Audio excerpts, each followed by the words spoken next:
a todas y todas a esta 10ª escuela Nano Andes, donde nos estamos enfocando en la síntesis y caracterización de nanomateriales, nanoestructuras, nanopartículas. Y en este tramo nos vamos a centrar en tratar de comprender cómo se forman las nanopartículas, cómo interactúan entre ellas para hacer nanoestructuras, de manera tal de poder imaginar y diseñar nuevos materiales a partir de bases conceptuales un poquito más pensadas y no repetir recetas tipo la receta de un pastel. Mi nombre es Sara Vilmes, yo soy profesora e investigadora en la Universidad de Buenos Aires, en la Facultad de Ciencias Exactas, y desde hace muchos años que estoy en esta maravillosa red que es Nano Andes. Vamos a seguir más o menos esta hoja de ruta, es decir, una introducción, cuál es la termodinámica involucrada en una formación de una nueva fase, cuál es la dinámica de formación de una nueva fase y sobre todo los modelos de crecimiento que pueden ser muy diversos, porque el sistema es un sistema complejo, y para desembocar en, bueno, cómo podemos controlar, digamos, la síntesis de nanopartículas y nanoestructuras. Bueno, nos vamos a enfocar en nanopartículas individuales primero, después las vamos a ensamblar y nos vamos a enfocar en nanopartículas sólidas, es decir, metales, semiconductores, óxidos, que de alguna manera tienen propiedades diferentes a las partículas blandas, como los liposomas que van a ver en otra parte del curso. Y estas partículas sólidas tienen propiedades muy dependientes, ya sea del tamaño, no puedo pasar esto, del tamaño, como el caso de los quantum dots, que emiten un color diferente al ser iluminados o absorben un color diferente, dependiendo del tamaño, o los metales, como el oro o la plata, los que tienen una resonancia de plasmones, que el color, o sea, dónde absorben, qué parte del espectro electromagnético absorben, tiene que ver con la forma, además de qué metal es, no es lo mismo oro que plata, pero la forma. Y como podemos ver aquí. O sea que lo que estamos buscando son propiedades dependientes del tamaño, la forma, la organización, y esas propiedades que queremos las tenemos que preparar de alguna manera y por eso nos centramos en cómo sintetizarlas. Entonces, nosotros en toda síntesis, el objetivo fundamental es tener una colección de partículas idénticas de determinado tamaño y forma, de algún material que nos interesa por sus propiedades. Las formas pueden ser muy variadas, también puedo tener hilos, puedo tener planos como con el grafeno, y nos va a interesar muchísimo la superficie que tienen esas partículas o esas unidades. Esa superficie, que es el resultado de tener moléculas o iones que las rodean, son las que me van a dar no solo la estabilidad, van a permitirme controlar el tamaño, sino además me van a permitir ensamblarlas en nanoestructuras. Por eso nuestro objetivo siempre va a ser tener partículas idénticas, lo llamamos monodisperso, y con tamaño y forma definidas. Y eso para justamente inventar todas las aplicaciones que algunas ya conocemos y otras que, digamos, resultarán de nuestra imaginación. Entre las aplicaciones tenemos a veces nanoestructuras organizadas o partículas simples como las que puedo dispersar en un medio, pero tengo que dispersarlo para hacer una pintura autolimpiante, por ejemplo. Bueno, ¿qué es una estructura? Nosotros conocemos desde el punto de vista de la macroescala que una estructura es un arreglo de algo que se repite, puede ser ladrillos que forman una pared. Obviamente uno puede hacer una estructura con todos objetos distintos que encastren perfectamente, como por ejemplo las grandes paredes de Sacsayhuamán en el Cusco, donde están talladas las piedras para que encajen una en la otra.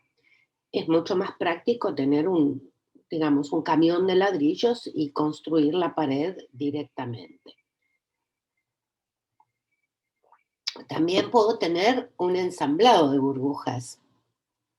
Puedo soplar con mucho cuidado una solución de detergente con un cañito sobre un líquido y las burbujas se quedan flotando, pero uno ve que se agrupan y forman estas estructuras para mí muy bonitas.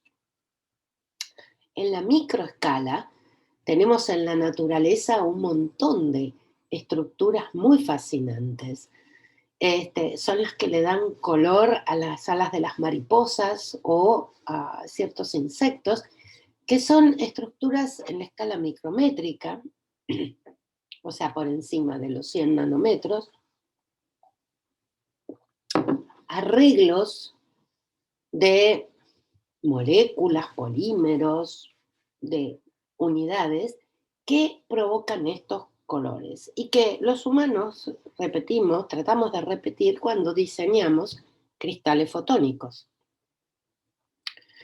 En la nanoescala, la naturaleza también nos da un ejemplo maravilloso y son las algas diatomeas, que son seres vivos, algas, unicelulares, que construyen un exoesqueleto de sílice con la sílice que juntan del agua.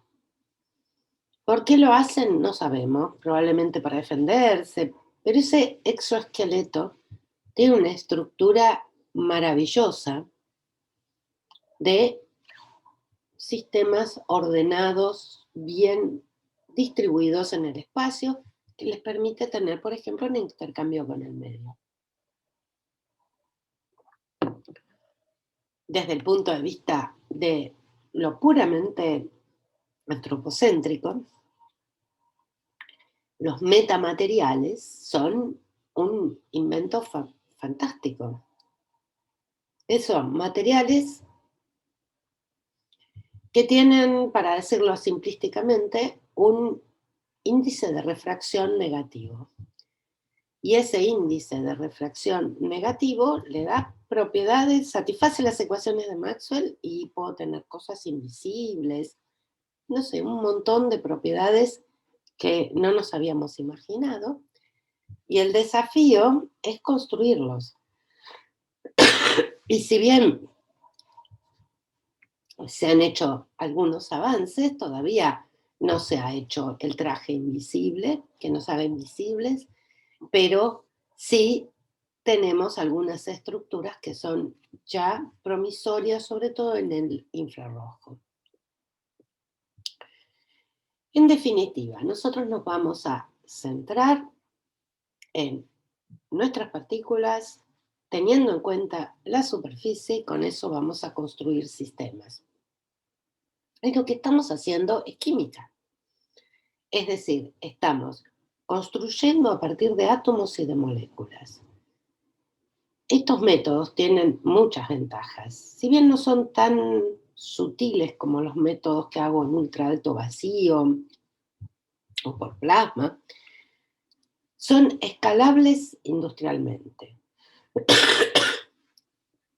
Tienen una gran versatilidad de procesamiento. Los puedo extrudar como un polímero, los puedo precipitar. Me pueden dar materiales muy sencillos o materiales muy complejos. Son métodos ambientalmente amigables en general, porque son a baja temperatura, o sea, consumo poca energía. Busco hacerlos con solventes que sean adecuados para el ambiente. Y en definitiva lo que hago es diseñar el material a partir de la molécula y el entorno de la molécula. O sea, estamos partiendo de átomos y moléculas teniendo en cuenta el entorno, o sea, el solvente, el pH, las sales disueltas, todo en el sistema. Con eso construyo nanopartículas que a su vez van a dar lugar a nanoestructuras, que es lo que llamamos los métodos bottom-up.